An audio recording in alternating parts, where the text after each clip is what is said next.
ஸ்பைசியாக குட்டி குட்டியாக coin paratha evening snacks மட்டும் இல்லை, பிரேக்ஃபாஸ்ட்டு டின்னருக்குமே சாப்பிட்லாம்.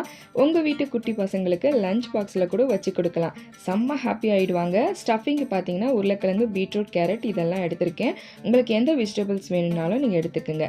இது எல்லாம் வேக வச்சு தோல் நீக்கி நல்லா மசிச்சிருங்க.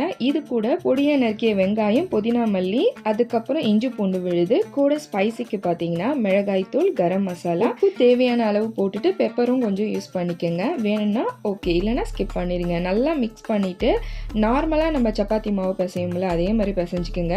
இது கூட நான் சீரகமும் கஸ்தூரி மெத்தியும் நான் சேர்த்துருக்கேன். வேணும்னா ஓகே, இல்லைனா ஸ்கிப் பண்ணிடுங்க. சப்பாத்தி இப்படி நல்லா ரவுண்டாக போட்டு இதுக்கு மேலே இந்த மசாலாலாம் வச்சு நல்லா ஸ்ப்ரெட் பண்ணிவிட்டு இப்படி நல்லா ரோல் பண்ணிக்கோங்க.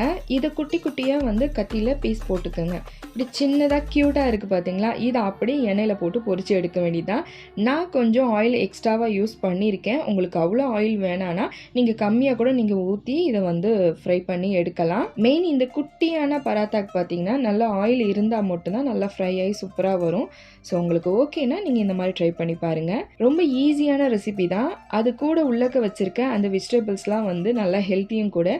குட்டி பசங்களுக்கு இந்த மாதிரி செஞ்சு கொடுங்க. நல்ல ஈவினிங் ஸ்நாக்ஸு. ஸோ ட்ரை பண்ணி பார்த்துட்டு நல்லா இருந்துச்சா மறக்காமல் கமெண்ட் பண்ணுங்கள். அது வரைக்கும் பாய்.